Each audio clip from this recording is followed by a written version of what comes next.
suasana hati Lydia? Alhamdulillah pagi hari ini cerah karena pagi hari ini Lydia ditemenin sama rekan saya yang paling cantik jelita, ada Mami Yuniantri. Oke, tapi kecantikanku tertutup. Lagi ditutup ya. Tapi siapa bilang kalau misalnya kita pakai masker itu nggak bisa modis? Yang penting eyeliner sih aku. Oh iya benar ya. Karena mataku Jadi biar tetap lebih ya. bercahaya ya. Sebenarnya pandemi ini bikin aku jadi irit karena aku tidak perlu banyak warna-warna lipstick. Pakai lipstick juga gak kelihatan. Oh, pakai lipstick juga gak kelihatan. Gak apa-apa, yang penting jadi eyeliner aja. Eyeliner ya kan, alis itu juga. Selalu perempuan punya cara untuk bisa menyempurnakan penampilannya. Kalau boleh nanya Mami ya, Mami itu di rumah punya masker berapa sebenarnya? Sesuai dengan warna baju dan kerudung ya. Hari ini aku warna hijau army, jadi aku memilih masker warna hijau army. Sebaiknya para perempuan juga begitu ya. Begitu. Di rumah juga. Jangan menjadikan pandemi ini menjadi penghalang bagi Anda untuk menjalankan kehidupan normal. Cuma normalnya kan very new. Kalau biasanya kita hanya modis dari kerudung sampai bawah, maka kita tambahkan ya fashionable kita dengan mematchingkan masker yang kita pakai. Oke, hari gitu ini kan? sih tumben banget. Itu maskernya tidak ada yang bunga-bunga dan malu sama narasumber. Oh iya, kita kedatangan narasumber hari ini Mami ya. Kita kedatangan narasumber hari dari mana? Insya Allah sih 1 bulan 2 kali gitu kita akan ketemu dengan teman-teman dari RSUD Genteng ya, yang akan ngobrol-ngobrol terutama ini yang ada hubungannya dengan kesuburan pasangan begitu ya, kemudian fertilitas kesuburan ya, kemudian bagaimana kemampuan untuk bisa memiliki keturunan gitu kan, itu kan satu hal yang penting banget. Setiap pasangan itu pasti pengen dong mereka menikah, ketemu dengan orang yang dicintai, pasti inginnya adalah melengkapi kebahagiaan dengan hadirnya buah hati tercinta, buah cinta dari Abi dan Umi. Kok Ubi? Umi sama Abi. Jadi beda Mi. Umi dan Abi, Mama dan Papa, Ayah dan Bunda, Emak dan Apa. Oh ya. Baiklah. Untuk itu hari ini alhamdulillah kita bersyukur karena kita ketemu dengan Dokter Taufik. Beliau ini adalah spesialis andrologi. Kamu tahu nggak andrologi itu apa? Enggak, aku taunya android. Aduh, nggak salah Mi. Ya mau ketemu sama dokternya kan aku boleh nanya. Tapi kalau nggak salah nih ya, nanti kita dibetulin kan ada narasumbernya. Itu adalah dokter spesialis lekong, Bu. Iya. Jadi spesialis laki-laki, tahu nggak sih? Aduh, suamiku harus kesana. Pagi-pagi gitu. Aduh. Dan beliau nggak sendiri karena beliau juga ditemani oleh Dokter Wasilul. Beliau ini adalah spesialis kandungan dan kebidanan. Kebalik ya Dok? Kebidanan dan kandungan. Ya. Oh ya, oke. Kebidanan dan kandungan atau obstetri ginekologi. Wah, hafal banget sih kalau aku ya. Oke. Ya kan kamu berhubungan sama rumah sakit ya hari ini. Oke, kalau gitu kita akan langsung menyapa beliau-beliau ini. Ada apa ya pagi-pagi ini datang gitu ngobrol-ngobrol. Pagi-pagi udah ngobrolin yang subur-subur. Saya senang loh kalau pagi-pagi ngobrolin. Kamu ngomongin subur nggak usah lihat aku. Kalau kamu kan bukan subur dalam artian ya, subur dalam perkembangan ya.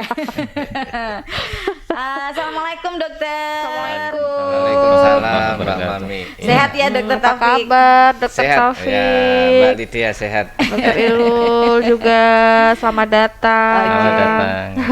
Kita ngobrolin ini tadi kebetulan Lydia pagi-pagi tuh dapat WA temennya pagi-pagi udah nangis-nangis gara-gara sih keseringan nonton sinetron yang drakor. Iya, di salah satu TV swasta itu Ku yang menangis. dan salah satu ceritanya itu suaminya itu nyari pasangan lagi karena udah sekian tahun mereka itu nggak ada dapet buah hati. Nah itu ternyata jadi problem juga ya dalam sebuah rumah tangga. Nah ini kebetulan ada Dokter Taufik, mungkin kita bisa berbagi ilmu. Kalau sudah ketemu Dokter Taufik itu bayangan saya itu langsung kepada kesuburan. Tapi tadi itu bener apa tadi? Andrologi. Mungkin dijelasin dulu deh, orang awam juga nggak tahu tuh apa ya. Ya, apa tuh spesialis dokter? andrologi itu. Iya, terima kasih. untuk pendengar di rumah, Assalamualaikum warahmatullahi wabarakatuh. Selamat Waalaikumsalam pagi. warahmatullahi. Jadi spesialis andrologi itu adalah spesialis khusus untuk andro. Andro. Andro itu bahasa Latin artinya pria. Oh, tau gue bilang Tunggal. bilang Kalau juga. satu namanya andro. Oh. Kalau lebih dari satu itu andri.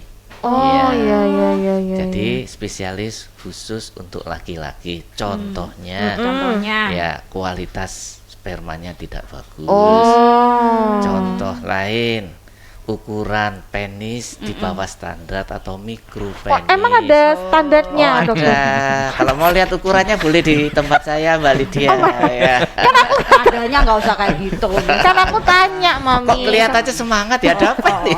Kan aku tanya apakah memang ada standarnya, Ya dokter? ada gitu. lah. Masa yang kayak gitu udah tahun-tahunan nggak ngerti juga.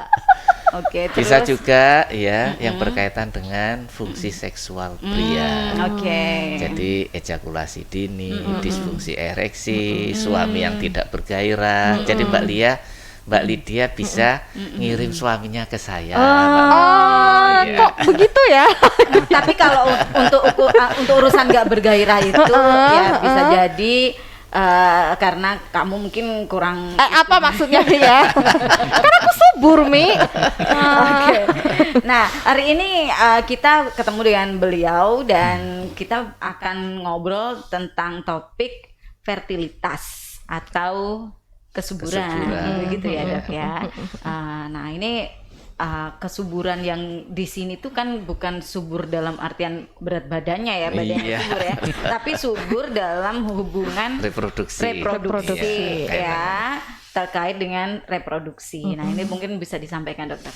Jadi pada saat modern zaman sekarang ini, pasangan suami istri bisa mengatur kapan kepingin punya anak. Ya, karena ya pada zaman sekarang ini ya segala sesuatu yang berkaitan dengan reproduksi bisa diupayakan. Ya.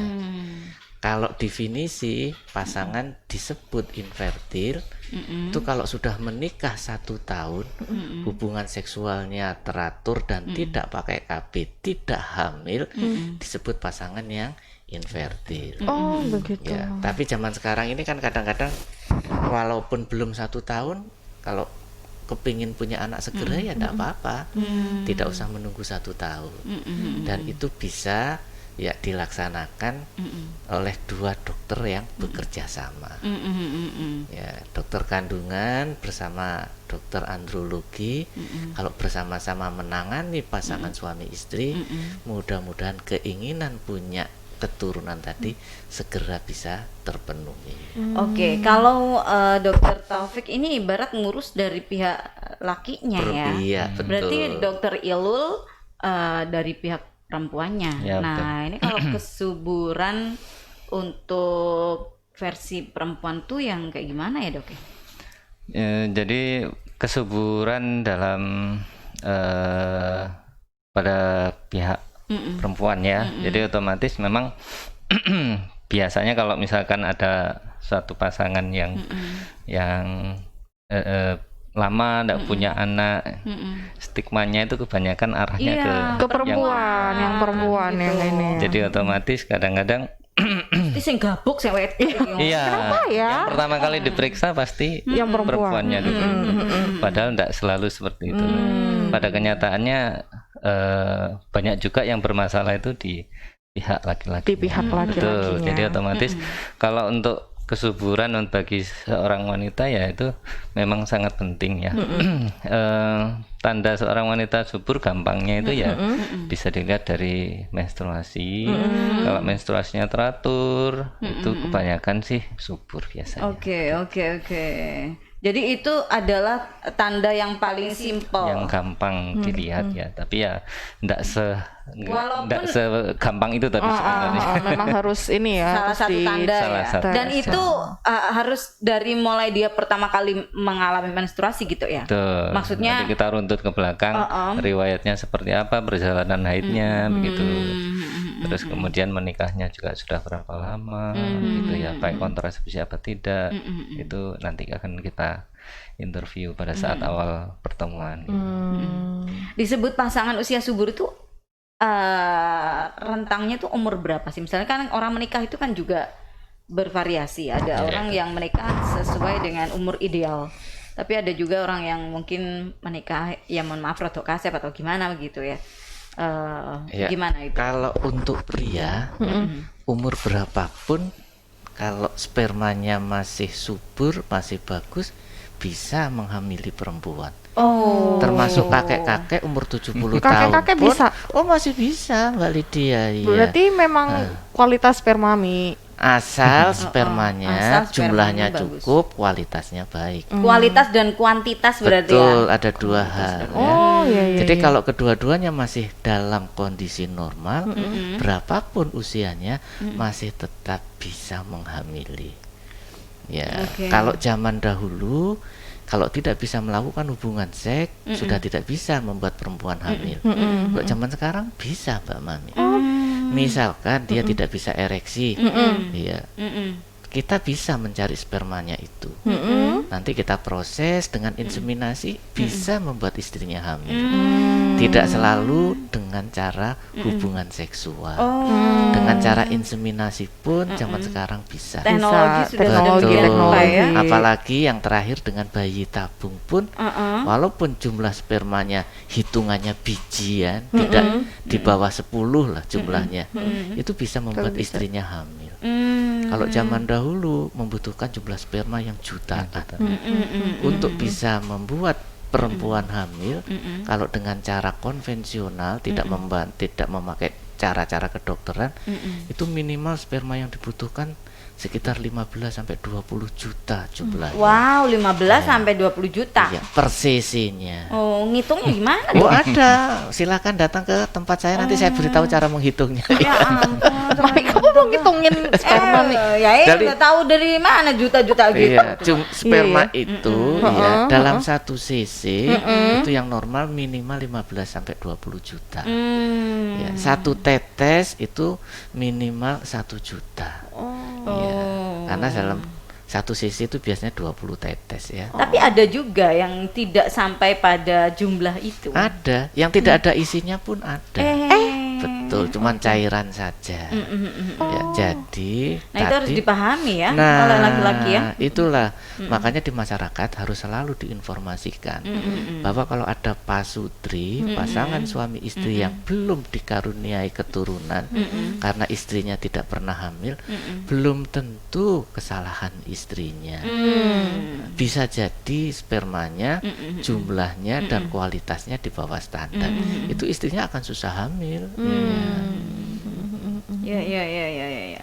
Kalau dari sisi perempuan gimana dokter? Apa yang menyebabkan kira-kira beberapa penyebab bagi perempuan itu mengalami kesulitan Susah untuk hamil. hamil? Banyak faktor ya, jadi otomatis kalau misalkan untuk sisi pria tadi yang disebutkan yang utamanya sebenarnya di kualitas dan sperma, kuantitas spermanya. Betul. Tapi kalau untuk perempuan ya banyak faktor yang berperan. Bisa karena pengaruh dari hormon, pengaruh dari psikis juga sangat Psikisnya bisa. juga. Ya betul. Kalau misalkan lagi stres gitu, ovulasi tidak akan terjadi. Sel telur tidak akan dikeluarkan pada saat pertengahan siklus menstruasi gitu. Terus kemudian siklus menstruasinya juga harus Itulah teratur. sebabnya kadang-kadang berpengaruh kepada maju mundurnya orang mens atau bahkan frekuensinya dalam 1 bulan ya dok ya. Kalau misalkan seorang wanita tidak mengeluarkan sel telur pada saat siklus yang sebelumnya, kadang haidnya jadi tidak teratur, malah pendarahan gitu kan, atau mungkin malah sebaliknya tidak mengeluarkan Malah nggak haid. keluar, Iya, nggak datang-datang gitu ya. iya. Itu salah satu tanda saja ya. Tapi kalau misalkan dilihat secara lebih detail lagi di Kalau organ-organ, keturunan bener nggak sih dok? Misalnya keturunannya itu Susah. susah Punya anak misalnya. lantas berikutnya juga akan mengalami hal yang sama. bisa jadi faktor genetik akan berpengaruh ya. Tapi faktor genetik hanya sekian persen saja pengaruhnya ya. Faktor lingkungan, faktor pola hidup itu sangat berpengaruh. Lebih juga. berpengaruh. Kalau Iya, kontrasepsi betul. gimana dokter? Kontrasepsi Ya otomatis biasanya kan ada juga Setelah pakai. Mau pertama merit itu kan menyusun schedule, mungkin mau sekolah Betul, lagi dulu, betul. kemudian menggunakan Akhirnya pakai kontrasepsi. kontrasepsi. Tapi ternyata ketika dilepas tidak Malah sulit. malah sulit Ya, gitu. betul. Bahkan juga ada yang tidak menggunakan kontrasepsi, menggunakan penanggalan saja juga sulit untuk menjalani. Pada prinsipnya alat kontrasepsi kebanyakan itu memang setelah dilepas akan tetap bisa subur biasanya. Kalau misalkan ada yang seperti itu tadi yang diceritakan, memang mungkin ada masalah di sana, kita tidak tahu, tapi ya harus diperiksa dulu. Otomatis permasalahan pada wanita kalau misalkannya mengganggu kesuburan itu penyakitnya ya lumayan banyak juga ya. Ada miom, ada kista, terus kemudian ada apa namanya PCOS ya, penyakit PCO itu polycystic ovarial syndrome ya, itu biasanya wanitanya cenderung gemuk, haidnya lebih jarang-jarang, ada Kenapa bulu-bulu begitu kata gemuk halusnya. kamu tersenyum? Dokter Ilmu tuh pas bilang cenderung gemuk tuh ngelihatnya ke aku, Mi. Enggak, Saya memang karena nggak dia di melihat. hadapan Iya. Cuman melirik saja Baper saya. banget sih.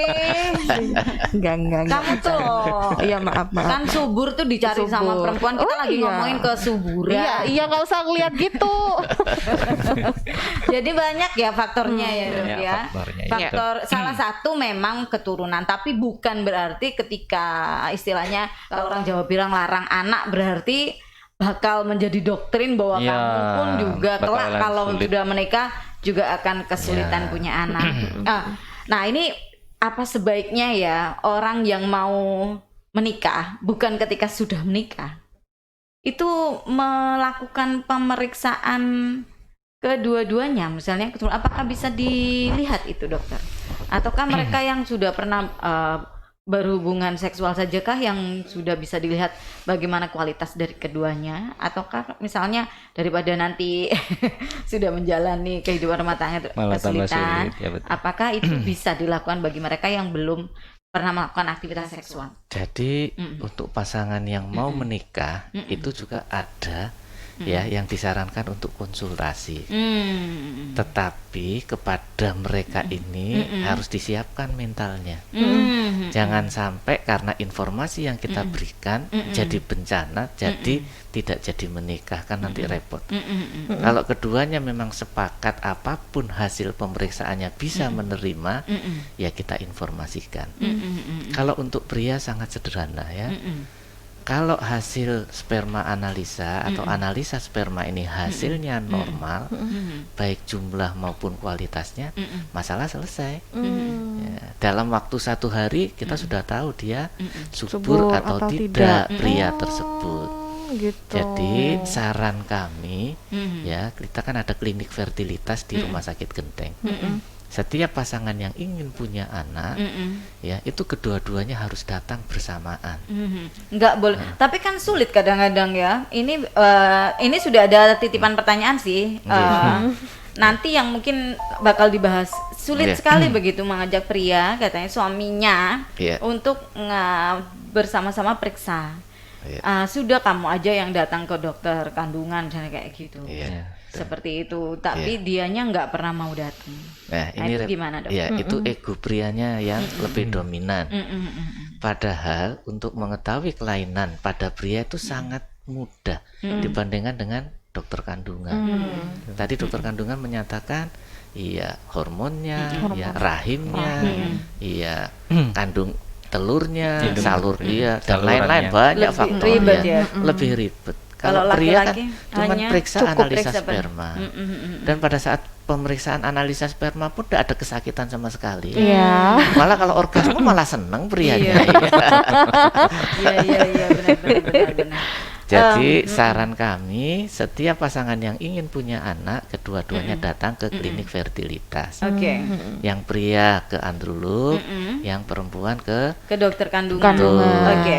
nanti begitu yang pria normal, maka fokus pada istrinya. Pada perempuannya. Kalau istrinya normal, fokus pada suaminya. Oke. Ini nanti kita akan berbicara. Jadi ada 2 hal yang harus dipahami mungkin bagi para pria ya.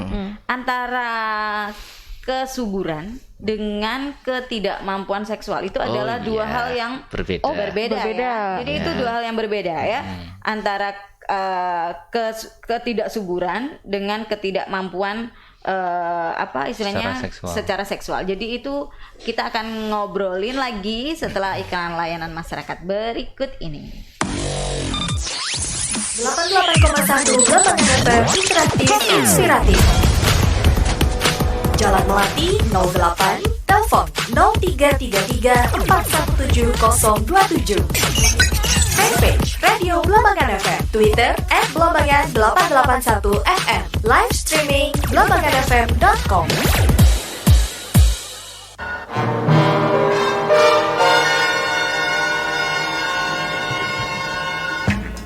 Mengapa kita harus menghemat air? Menghemat air juga tidak kalah penting. Memang 70% dunia terdiri atas air. Tetapi yang berupa air tawar yang bisa kita konsumsi sangat terbatas, yakni 2,1% saja. Meski sedikit, jumlah tersebut bisa memenuhi kebutuhan.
Azwar Anas, Ketua Tim Penggerak PKK Kabupaten Banyuwangi, mengingatkan kepada seluruh masyarakat Banyuwangi untuk tetap tinggal di rumah saja dan jangan keluar rumah jika tidak ada kepentingan yang mendesak.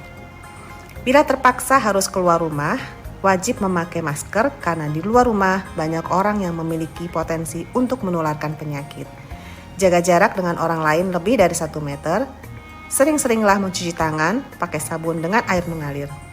Tetap waspada dan tenang dalam menghadapi pandemi COVID-19 ini, serta mari kita semakin mendekat kepada Allah Subhanahu wa Ta'ala, Tuhan Yang Maha Esa, dan berdoa agar kita senantiasa diberikan kesehatan dan terhindar dari semua penyakit termasuk COVID-19. Terima kasih. Wassalamualaikum warahmatullahi wabarakatuh.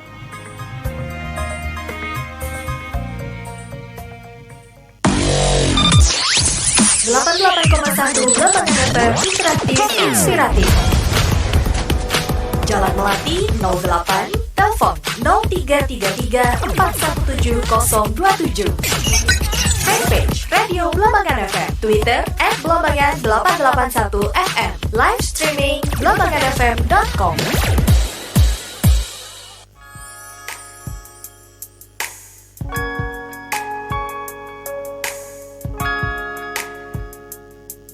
Baik, terima kasih untuk Anda yang masih bersama kami di 88,1 Blambangan FM Interaktif Inspiratif. Dan juga untuk Anda mungkin yang ada pertanyaan boleh silahkan bergabung via WhatsApp kami di 081137868881 ataupun juga dari komen yang nonton di fanpage Radio Blambangan FM. Kita boleh nggak sih, Mi? Buka WhatsApp. Wah, ternyata sudah banyak. Baik. Sebentar aku nitip pertanyaan. Oh iya, boleh. Ya. Temen aku tadi Ya, ya, silahkan. pastinya nggak boleh disebut namanya. Dia sudah hampir 4 tahun menikah dan kemudian awal pernikahannya itu karena mau masuk S2, jadi dia menggunakan KB, tapi KB-nya ini pakai penanggalan. Ternyata ketika sudah selesai sekolahnya, dia tetap sampai sekarang ini belum dikaruniai anak. Setiap kali mengajak suami untuk datang ke dokter, suami selalu beralasan kamu aja gitu yang berangkat begitu ya. Terus kemudian dia merasa sebenarnya untuk hubungan seksualnya itu nggak ada masalah apapun, dan suaminya sangat pede karena dalam tanda kutip bisa melaksanakan kewajibannya sebagai seorang suami yang sempurna, maka dia tidak merasa perlu untuk memeriksakan diri. Untuk itu saya tadi bertanya, antara kemampuan seksual dengan kesuburan itu mungkin bisa dipahamkan gitu. Apakah orang yang subur itu berarti kemampuan seksualnya tinggi, ataukah orang yang memiliki kemampuan seksual tinggi belum tentu juga dia dikatakan subur? Saya menghadapnya kamera ya. Oke, silakan. Jadi begini, untuk pria ya, kemampuan seksual itu tidak ada kaitannya dengan kesuburan. Seorang pria yang perkasa sekalipun iya, sehari mampu sekian kali, setiap kali hubungan mampu sekian sampai setengah jam, 1 jam. Kalau ya dalam pemeriksaan analisa sperma jumlahnya di bawah standar, ya kualitasnya di bawah standar, ya istrinya tidak bisa hamil. Jadi kemampuan seksual tidak identik dengan kesuburan seorang pria. Seorang pria yang loyo pun secara seksual, ya kalau spermanya bagus, istrinya tetap bisa hamil. Dengan proses inseminasi tadi. Inseminasi bisa, atau ejakulasi dini misalkan ya. Setiap hubungan baru beberapa gerakan sudah keluar, istrinya tetap bisa hamil. Kalau spermanya jumlah berkualitas dan kuantitasnya istrinya lagi memenuhi. masa subur. Jadi ini substansinya berbeda ya, antara betul. kemampuan seksual dengan kesuburan laki-laki. Tidak ada korelasi yang kalau seksualnya bagus pasti subur. Pasti Nggak ada. dia bisa. Nggak Oke, ada. jadi itu yang menyebabkan kenapa pemeriksaan tentang fertilitas ini harus dilakukan oleh kedua belah pihak. Betul, harus kedua-duanya. Nggak bisa datang sendiri-sendiri, nggak bisa juga egois sebagai laki-laki, tapi sulit banget sih kadang-kadang ya. Para pria tuh emang suka egois. Mi, narasumber kita semua pria, Mi. Kamu Nggak, ini teman aku yang curhat. Oh iya. Teman aku. Iya, tahu. Iya. Nah, nih dari dokter Ilul nih gimana, dokter? Ya, kalau misalkan tadi pakai KB-nya kalender ya sebenarnya. Ya otomatis sebenarnya sih tidak ada pengaruhnya. Pengaruh, ya. Ya sebenarnya. Jadi kalau misalkan seperti itu ya kita harus mengeksplorasi kedua belah pihak, baik dari sisi laki-laki maupun perempuan. Kalau misalkan dari sisi si istri, kita akan memeriksa macam-macam. Yang gampang dulu ya kita lakukan USG untuk melihat organ-organ kewanitaannya, apakah ada penyakitnya atau tidak gitu ya. Ya sebelumnya kita lakukan interview juga kan, melihat apakah ada permasalahan pada siklus haidnya seperti itu.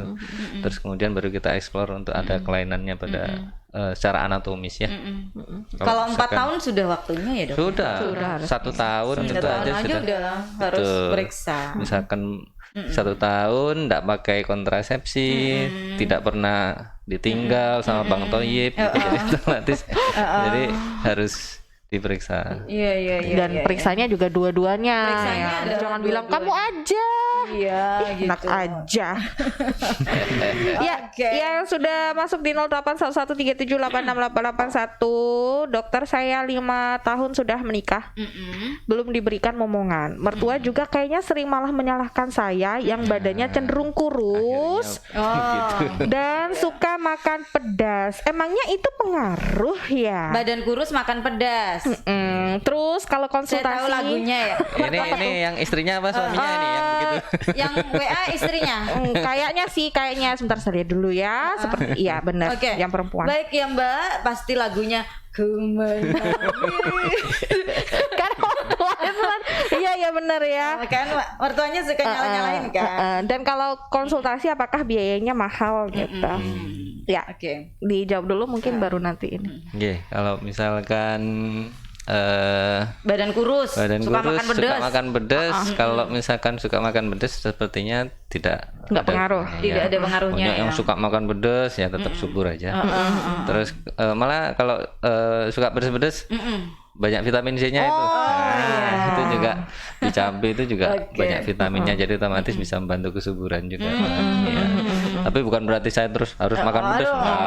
Ada Kalau kurus, Kalau badan kurusnya, kurusnya, nah ini ada hubungannya juga mungkin ya. Kalau secara hormonal, kalau seorang wanita kurus ya, biasanya kecenderungannya hormon estrogennya cenderung rendah gitu. Tapi ya tidak selalu seperti itu sebenarnya ya.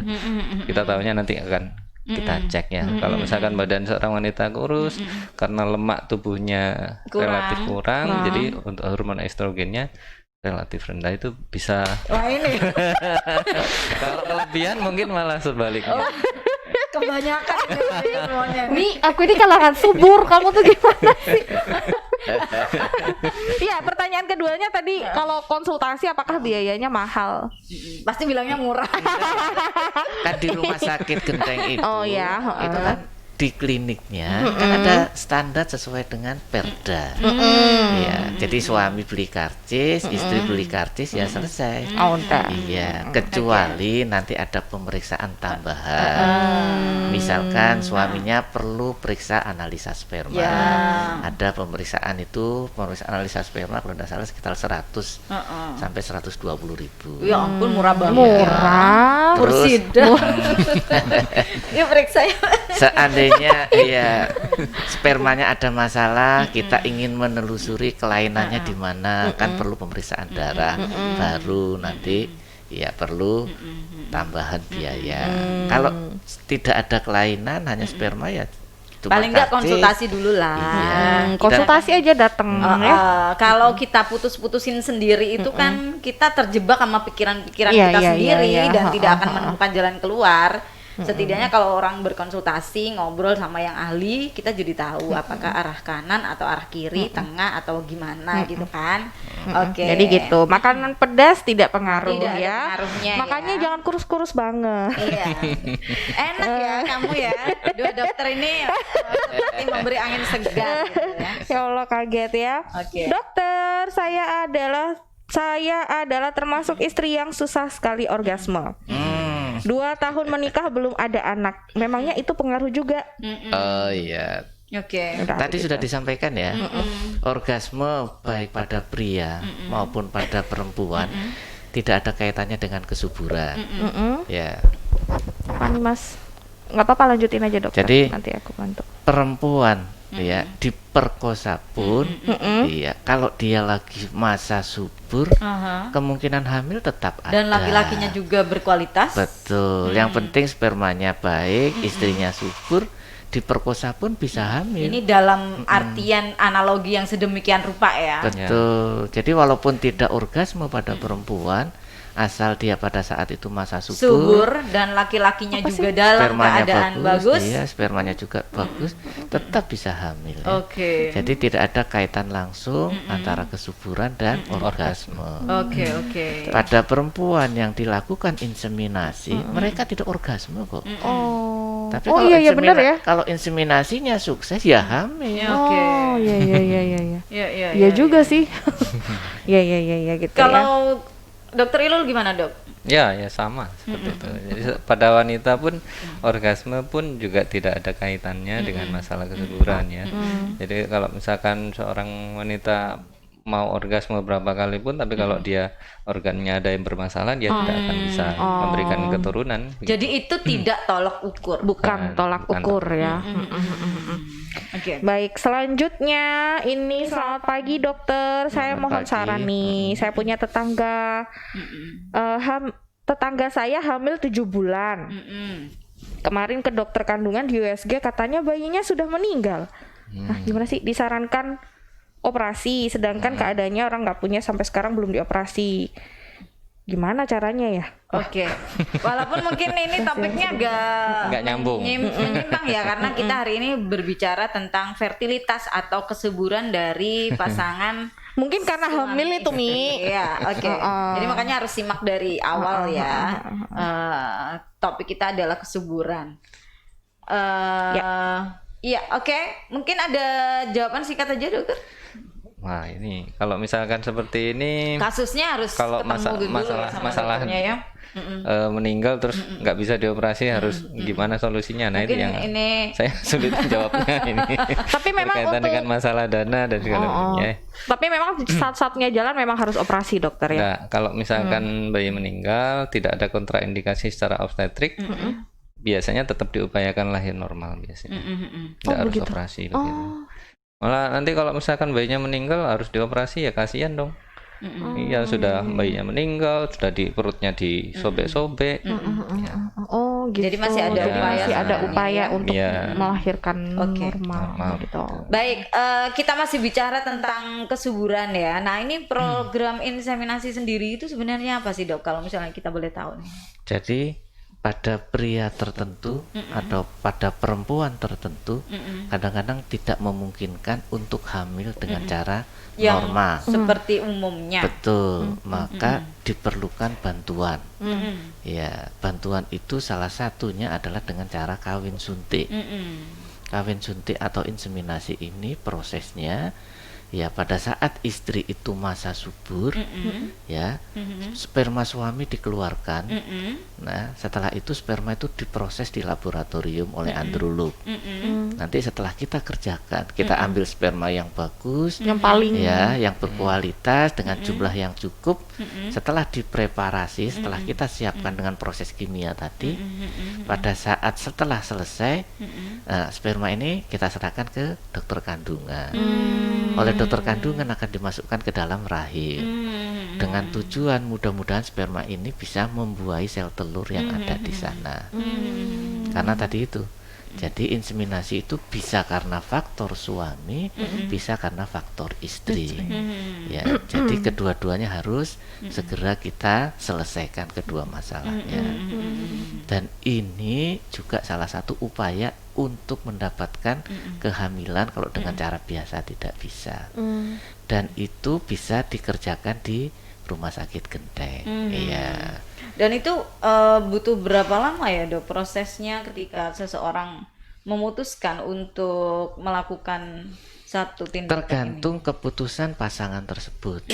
Ya, kalau dia ngebet kepingin punya anak, sedangkan kondisi normal tidak memungkinkan, ya pada saat itu bisa dikerjakan. Walaupun usia perkawinannya belum 1 tahun, misalkan iya, ibunya, mertuanya ngebet kepingin punya anak, iya, sedangkan cara normal tidak bisa. backsongnya. Iya, ya itu bisa segera dilakukan.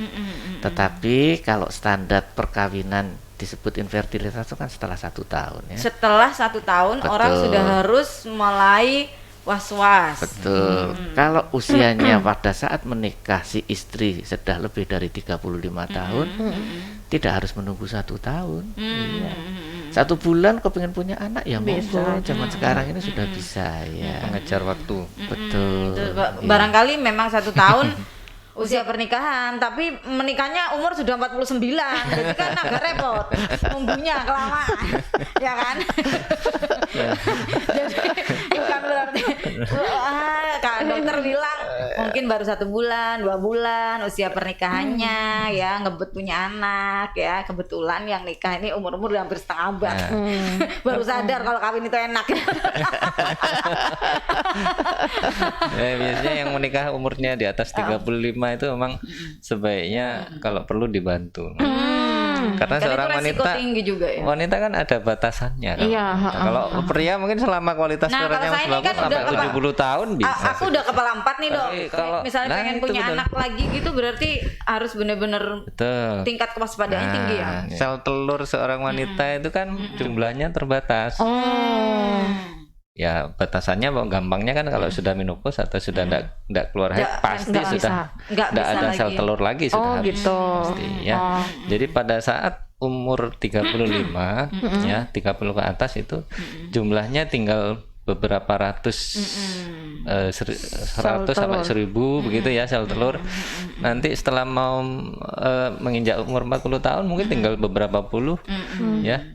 Dan mungkin sudah Dan habis makin toh. lama makin demikian habis, ya. Itu bagi Jadi perempuan otomatis ya. kalau misalkan seorang memburu perempuan waktu, iya betul memburu seorang waktu perempuan menikahnya mungkin juga terlambat. mungkin Umur sebaiknya juga segera sudah. dibantu. Oke. Jadi apa ya istilahnya kesiapan mereka ini kan hal yang kayak gini ini kan masih belum umum juga, masih satu hal yang Mau perlu tabu untuk sampaikan ya. Kok apa kawin suntik dan mal-mal gitu ya. Nah ini bagaimana seseorang misalnya harus persiapannya itu kayak apa, ketika dia harus melakukan itu juga dia harus dalam kondisi yang bagaimana, itu seperti apa gitu Ya, kalau persiapan untuk suami sebenarnya tidak susah. Ya, dilakukan pengambilan sperma itu syaratnya 3 sampai 7 hari tidak melakukan hubungan seksual. Tidak mengeluarkan sperma selama 3 sampai 7 hari. Setelah itu baru spermanya dikeluarkan, kita proses. Jadi syaratnya cuma itu aja untuk pria. Untuk yang perempuan, nah Dr. Wasilul mengatakan itu persiapannya Gimana, harus Dr. diperhatikan. Iwan? Yang perempuan ini Berarti jauh lebih- lebih rumit berarti ini. lebih ribet. Iya betul. Kalau yang laki-laki simple seperti itu ya. Kalau misalkan untuk perempuan itu persiapan untuk inseminasi itu cukup panjang ya. Jadi pada saat awal memang sebaiknya diperiksa dulu, dilakukan TVS untuk melihat sel telur dan kemungkinan ada kelainan pada saluran tuba gitu ya. Nah, terus kemudian kalau misalkan itu sudah baru kalau perlu dibantu dengan terapi hormon ya. Terapi hormon itu untuk mempersiapkan dan memastikan bahwa seorang ibu itu seorang istri nanti akan mengeluarkan sel telur pada siklus itu. Nah, ini peluru sudah siap nih. Oke. Sel sperma sudah siap. Oke. Tapi kalau misalkan yang ditembak belum siap, nah itu yang Iya. bermasalah. Ya. Jadi kesiapannya itu kalau lebih spesifik kayak apa ya dok? Apakah selesai menstruasi ataukah secara fisik badannya itu dia juga harus gimana kayak gitu? Jadi ya kita sesuaikan dengan siklus menstruasinya yang jelas. Siklus menstruasinya. Jadi kalau misalkan Ditunggu masa suburnya gitu. mau ditembak dengan sperma, kita mau melakukan penyemprotan sperma melalui tabung pada saat inseminasi, itu harus pada saat seorang wanita subur atau terjadi ovulasi, bukan subur maksudnya ovulasi pada saat ovulasi. Kalau tidak pada saat ovulasi, ya sperma tidak akan ketemu dengan sel telur. Nah ini dia yang paling penting dari itu ya, penentuan siklus menstruasi atau siklus suburnya itu salah satunya. Ya. Jadi ibarat kata butuh berapa waktu biasanya dok Ya, untuk kemudian? kalau misalkan untuk prosesnya saja sebenarnya sih bisa untuk persiapannya ya. Kalau misalkan datang pada saat sudah kondisi menstruasi, kan dilakukan pemeriksaan dulu untuk misalkan dia saat itu sudah bisa siap, langsung diberikan terapi hormon selama kira-kira sampai pertengahan siklus kira-kira 2 minggu. Terus kemudian pertengahan siklus itu nanti kita akan semprot spermanya, ditembak pakai kateter itu ya. Nah itu proses untuk inseminasinya.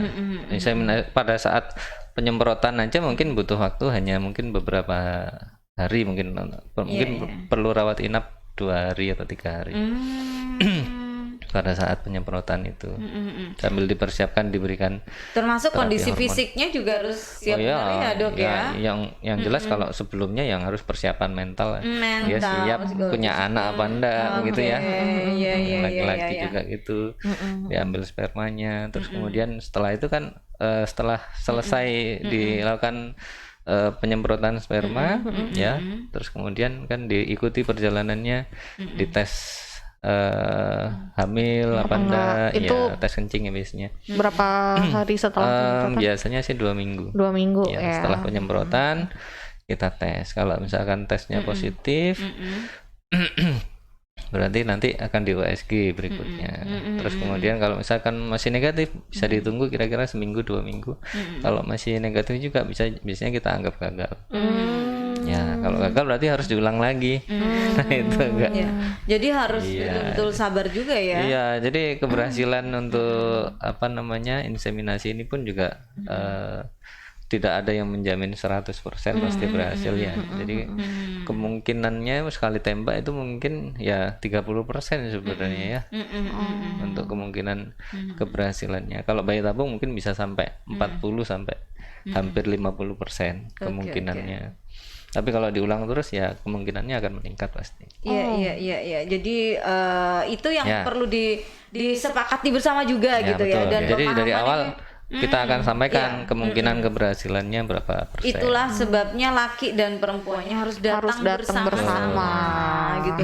Harus datang bersama-sama dan ya karena ini adalah keinginan berdua dari pasangan suami istri, maka jangan sampai ada salah satu di antaranya yang merasa harus lebih direpotkan daripada satunya ya, atau mungkin satunya juga merasa tidak punya urusan satu dengan yang lain, tapi karena ini kedua-duanya punya kehendak gitu ya, dan rasanya faktor psikologis itu menjadi penentu yang paling utama juga gitu ya untuk keberhasilan dari Betul. ikhtiar ini. Nah, gitu. kalau istrinya stres, nggak bisa keluar sel telurnya.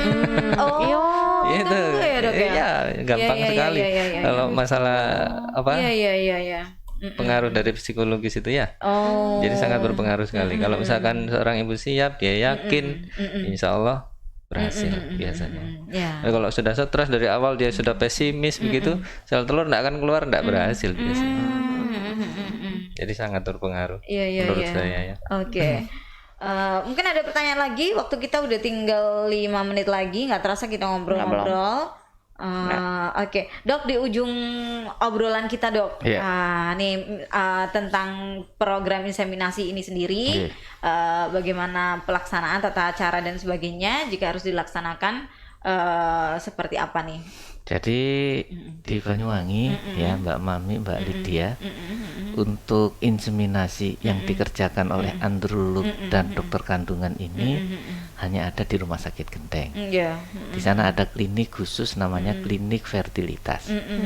Silahkan datang ke sana berdua, ya jangan satu, harus berdua suami dan istri. Bila sudah disepakati dengan cara terapi biasa tidak memungkinkan, kita lakukan dengan inseminasi atau kawin suntik ya. Sudah kita siapkan ruangan di pavilion, insya Allah nyaman ya. Ya, ruangan yang representatif untuk pasangan yang ingin punya keturunan.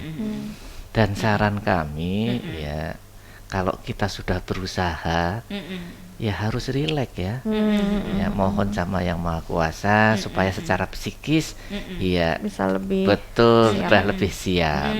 Karena semakin tegang, semakin stres, kemungkinannya juga akan semakin tidak baik.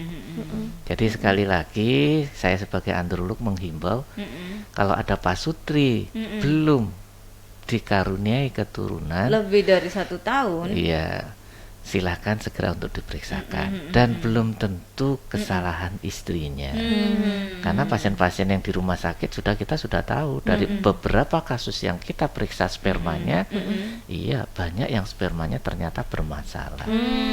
Dan ini kalau diberi terapi, minum obatnya butuh waktu lama. Untuk proses pembuatan sperma, mulai sel telur, sel yang bentuknya bulat, sampai sel yang ada ekornya yang bisa berjalan, itu kurang lebih 76 hari. Itu minimal. untuk pria.